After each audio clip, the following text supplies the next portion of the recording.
پہلے تو میں صدر علی وقار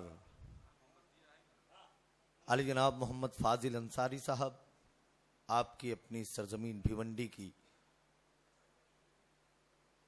سیاسی، سماجی اور تعلیمی شخصیت، وہ یہاں تشریف رکھتے ہیں، میں ان سے اجازت طلب کرتا ہوں اس پروگرام کے آغاز کے لیے۔ علی جناب محترم شجاع الدین انصاری صاحب، صدر بزم مسابات، جن کے ہاتھوں سے اس محفل کی شمع روشن ہونی ہے، وہ بھی یہاں تشریف رکھتے ہیں۔ انہی کے ساتھ ساتھ محترم جاوید فاروقی صاحب، پی سی سی ممبر، ان کے دست مبارک سے بھی شمع روشن ہوگی۔ اور افتتاح جنہوں نے فرمایا علی جناب محترم ضیاء الرحمن انصاری صاحب، ان کی گفتگو نے تو آج کے اس پروگرام کا حق ادا کر دیا۔ میں بہت مبارکباد پیش کرتا ہوں۔ میں چاہتا ہوں کہ اپنی نعت پاک تو پڑھی جا چکی ہے، لیکن میں ایک 4 مصرے حمد کے پڑھتا ہوں، ایک 4 مصرے نعت پاک کے پڑھتا ہوں، پھر اس کے بعد ہم غزل کے دور کا آغاز کریں گے اور تھوڑی سی گفتگو اس پروگرام کے حوالے سے کریں گے۔ ایک ربائی حمد کی پڑھتا ہوں کہ کیا فائدہ فکر بیش و کم سے ہوگا، کیا فائدہ فکر بیش و کم سے ہوگا، ہم کیا ہیں جو کوئی کام ہم سے ہوگا، کیا فائدہ فکر بیش و کم سے ہوگا، ہم کیا ہیں جو کوئی کام ہم سے ہوگا، جو کچھ بھی ہوا وہ ہوا کرم سے تیرے، جو کچھ بھی ہوگا وہ تیرے کرم سے ہوگا، جو کچھ بھی ہوا وہ ہوا کرم سے تیرے، اور جو کچھ بھی ہوگا وہ تیرے کرم سے ہوگا۔ دراصل ربائی کی جو بحر ہوتی ہے یہ تھوڑا سا شاعری سے ہٹ کے ہوتی ہے، تو اس لیے آپ کو لگے گا کہ اس میں ربانی نہیں ہے، لیکن آئیے بعد از حمد و ثناء رب العالمین چلیں بارگاہ رحمت عالم صلی اللہ علیہ وسلم میں عقیدت و محبت کی خراج پیش کرنے کے لیے کہ ہر ایک پہلو ہستی سنبھال رکھا ہے۔ جب تک میں مائک پر ہوں آپ چہمگوئیاں کر سکتے ہیں، تب تک آپ کیجئے، کوئی بات نہیں، لیکن جب کوئی شاعر آ جائے گا تو میں یہ برداشت نہیں کروں گا۔ ہر ایک پہلو ہستی سنبھال رکھا ہے، خدا نے کون سے سانچے میں ڈھال رکھا ہے۔ ساگر بیلگامی بیلگام کے شاعر کہتے ہیں کہ ہر ایک پہلو ہستی سنبھال رکھا ہے، ہر ایک پہلو ہستی کمال رکھا ہے، خدا نے کون سے سانچے میں ڈھال رکھا ہے، محققین کو 1400 سال سے ساگر، محققین کو 1400 سال سے ساگر نبی کی ذات نے حیرت میں ڈال رکھا ہے، محققین کو 1400 سال سے ساگر نبی کی ذات نے حیرت میں ڈال رکھا ہے۔ آئیے، یہ میرا حق تھا اور خیر و برکت کے لیے، اپنی گفتگو کے لیے اور اس محفل کے لیے میں نے حمد اور نعت پاک کے مصرے پڑھے۔ یہیں پر اس سلسلے کو ملتوی کرتے ہوئے آج کی یہ جو بزم ہے جو مولانا ابوالکلام آزاد کے نام سے منسوب کی گئی ہے، سب سے پہلے تو میں اس کے کنوینر انصار گڈو صاحب کو اور اس کے جتنے منتظمین ہیں، جتنے بھی ذمہ داران ہیں، انہیں مبارکباد پیش کرتا ہوں۔ اپنی گفتگو کے آغاز سے قبل میں چاہتا ہوں کہ میں اس موقع کو گنوانا نہیں چاہتا، اس پروگرام کو پوری طرح سے گلدستے کی طرح تر و تازہ کرنے کے لیے، سجانے کے لیے ایک زبردست محنت کی ہے آپ کی اپنی سرزمین کے صلاح الدین شیخ صاحب۔ تو آپ کی کمزور تالیاں ان کے استقبال میں نہیں ہونی چاہیے، بلکہ بھرپور تالیاں ہونی چاہیے۔ ان کے اندر جو روانی ہے، اس عمر میں جو اسٹیمنا ہے اور جو زبان کی کشش اور جاذبیت ہے، اللہ رب العزت اس تناور اور سایہ دار درخت کو سلامت رکھے۔ میں ان کے حق میں دعا کرتا ہوں۔ انہوں نے بہت سجایا، جب 2-4 لوگ تھے تب سے یہ بول رہے تھے، اور اس مکمل پروگرام کو سجانے میں صلاح الدین شیخ صاحب کا بڑا کردار ہے۔ میرے بڑے محترم ہیں، میں نے ان جیسوں کے چلنے کو دیکھ کر چلنا سیکھا ہے، بولنے کو دیکھ کر بولنا سیکھا ہے۔ آج ہم جیسے لوگ اگر تھوڑی بہت چمک دمک رکھتے ہیں تو ایسے ہی درختوں کے سائے میں بیٹھنا نصیب ہوا ہے کہ ہم بھی کہیں سے گفتگو کر لیا کرتے ہیں۔ آئیے دوستوں، میں ایک جملہ کہنا چاہتا ہوں۔ میرے جیسا کم علم آدمی، مولانا ابوالکلام آزاد کی شخصیت اتنی وسیع و بلند ہے کہ میرے جیسا کم علم آدمی کچھ منٹوں تک یا کچھ گھنٹوں تک تو اس شخصیت پر گفتگو کر سکتا ہے، لیکن وقت کی نزاکت کو سمجھتے ہوئے علی جناب جنہوں نے افتتاح فرمایا ضیاء الرحمن انصاری صاحب، انہوں نے کوئی گنجائش ہی نہیں رکھی کہ اس کے آگے کچھ کہا جا سکے، لیکن ایک بات میں اپنی طرف سے کہہ کے پھر اس پروگرام کا آغاز کرنا چاہوں گا۔ مولانا ابوالکلام آزاد کا بہت بڑا کردار رہا ہے اس ملک ہندوستان کی آزادی میں اور مسلم قوم کے تعلیمی معیار کو بلند رکھنے کے لیے.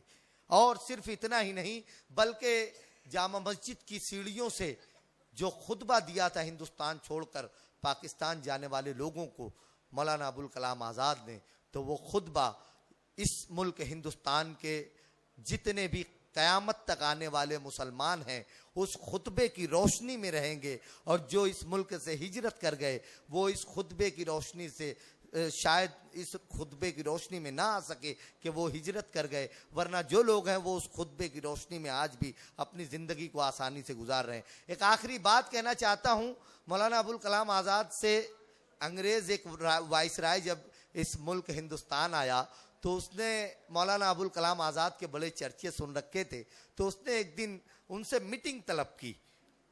تو مولانا ابوالکلام آزاد نے یہ فرمان بھیجا کہ مجھے ایک ٹرانسلیٹر بھی چاہیے. جب یہ انگریز وائسرائے آئے گا تو مجھے ایک ٹرانسلیٹر بھی چاہیے. وہ جو انگریزی میں بولے گا تو ایک آدمی اس کو ہندی میں اردو میں ٹرانسلیٹ کر کے مجھے بتائے، جو میں اردو میں بولوں گا وہ اسے انگریزی میں بتائے. بات طے ہو گئی. میٹنگ جب ہوئی تو مولانا ابوالکلام آزاد کے پاس وائسرائے انگریز وائسرائے چل کر آیا، بیٹھا، ملاقات ہوئی تو اس نے حال چال دریافت کیا انگریزی میں. تو جو ٹرانسلیٹر تھا وہ مولانا ابوالکلام آزاد کو اردو میں بتا رہا تھا کہ یہ آپ کی خیریت پوچھ رہے ہیں. تو انہوں نے اردو میں اپنی خیریت بتائی تو وہ ٹرانسلیٹر اس وائسرائے کو انگریزی میں بتا رہا. کافی دیر تک یہ سلسلہ چل رہا تھا کہ اس نے ایک لفظ کی جگہ غلط لفظ کہہ دیا. جو ٹرانسلیٹر تھا جہاں انگریزی ایک لفظ اسے رکھنا چاہیے تھا اس نے کوئی دوسرا لفظ رکھ دیا. تو انگریزی میں اس ٹرانسلیٹر کو مولانا ابوالکلام آزاد نے کہا کہ نہیں یہ لفظ نہیں، انگریزی کا یہ لفظ اس جگہ آئے گا، یہ بتائیے اس شخص کو. تو وہ وائسرائے بڑا تعجب کا شکار ہوا. اس نے مولانا سے انگریزی میں مخاطب ہو کے کہا کہ آپ کو انگریزی آتی ہے؟ مولانا ابوالکلام آزاد نے کہا کہ بالکل انگریزی مجھے آتی ہے. تو اس نے کہا کہ پھر آپ نے یہ ٹرانسلیٹر کو کیوں بلوایا؟ جملہ سنیے تاریخ میں لکھا ہوا، یہ ہال گونجنا چاہیے مولانا ابوالکلام آزاد کے نام سے منسوب اس شام میں. مولانا ابوالکلام آزاد نے کہا کہ آپ اپنے ملک سے، انہوں نے انگریزی میں کہا کہ آپ اپنے ملک سے یہاں پر آ کر جب اپنی زبان نہیں چھوڑ رہے ہیں تو میں یہاں اپنے ملک میں رہ کر اپنی زبان کے ساتھ غداری کیسے کر سکتا ہوں؟ میں اپنی اردو زبان کے ساتھ غداری نہیں کر سکتا. جب آپ اپنے ملک کو چھوڑ کر دوسرے ملک میں آپ اپنی زبان کے ساتھ وفاداری کر رہے ہیں تو میں اپنی زمین پر رہ کر اپنی زبان کے ساتھ وفاداری کیوں نہیں کر سکتا؟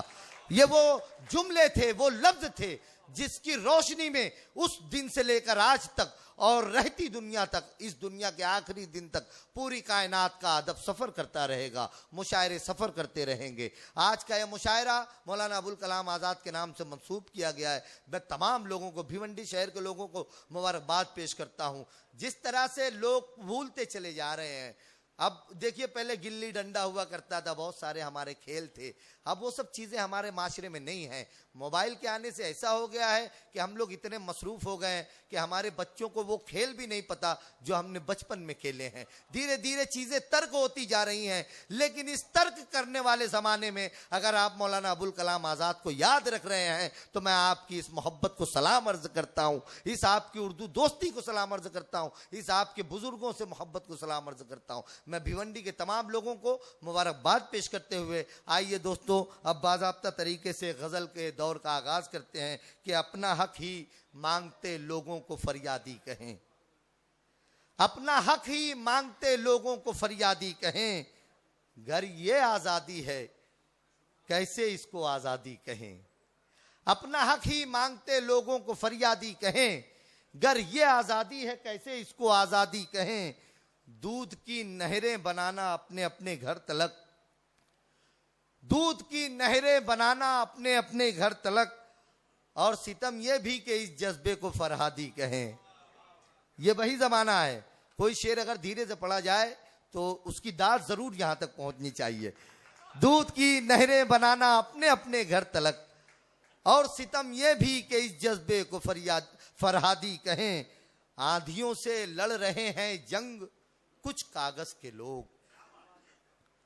آندھیوں سے لڑ رہے ہیں جنگ یہ تمام شعراء کرام جنہیں پورے ہندوستان سے بلایا گیا ہے، ان کے حوالے سے شعر پڑھتا ہوں کہ آندھیوں سے لڑ رہے ہیں جنگ کچھ کاغذ کے لوگ، ہم پہ لازم ہے کہ ان لوگوں کو فولادی کہیں۔ آندھیوں سے لڑ رہے ہیں جنگ کچھ کاغذ کے لوگ، ہم پہ لازم ہے کہ ان لوگوں کو فولادی کہیں۔ جب بھی اس ملک میں یا پوری دنیا میں ظلم سر اٹھاتا ہے، جب بھی تباہیاں پوری دنیا میں گشت کرتی ہیں، خرابیاں معاشرے میں پیدا ہونے لگتی ہیں، تو سب سے پہلے اس کا دفاع کرنے کے لیے کوئی آگے آتا ہے تو وہ ہماری قوم کا شاعر ہوتا ہے، جو اپنے قلم کے ذریعے سے، اپنی شاعری کے ذریعے سے، اپنے جذبے اور اپنی لفظی اور فکری مضبوطی کے ذریعے سے ان بیماریوں کا، ان مظالم کا خاتمہ کرنے کی کوشش کرتا ہے۔ اسی لیے ہم انہیں بلندیوں پر بٹھائے کرتے ہیں۔ تو آج جتنے بھی شعراء کرام کو پورے ملک ہندوستان سے یہاں پر بلوایا گیا ہے، ہمیں اور آپ کو مل کر انہیں نوازنا ہے، ان کی شاعری، ان کی بات، ان کے لفظوں کو اپنے دل و دماغ میں قید رکھنا ہے، اور کہیں نہ کہیں زندگی میں ان لفظوں، ان مصروں سے کام لے کر ہمیں آگے بڑھنا ہے۔ تو آئیے میں چاہتا ہوں کہ آج کی اس محفل کی شمع روشن کرنے کے لیے صدر بزم مساوات، آپ کی اپنی سرزمین کے ادب میں جس شخص کا بڑا حصہ رہتا ہے، عالی جناب شجاع الدین انصاری صاحب اور محترم جاوید فاروقی صاحب PCC ممبر، ان دونوں صاحبان سے بھی گزارش کرتا ہوں، صدر علی بکار علی جناب محمد فاضل انصاری صاحب سے بھی گزارش کرتا ہوں، اور دیگر ذمہ داران ضیاء الرحمان انصاری صاحب، حافظ جمیل انصاری صاحب، ساجد سلیم صاحب، اور ہمارے سرپرست مشاعرہ حافظ جمیل صاحب، میں ان سے بھی گزارش کرتا ہوں تمام لوگ یہاں پر آگے آ جائیں، اس محفل کی شمع روشن ہو، اور پھر اس کے بعد غزل کے دور کا آغاز کیا جائے۔ شمع روشن کر رہے ہیں صدر بزم مساوات علی جناب شجاع الدین انصاری صاحب، اور انہی کے ساتھ ساتھ محترم جاوید فاروقی صاحب۔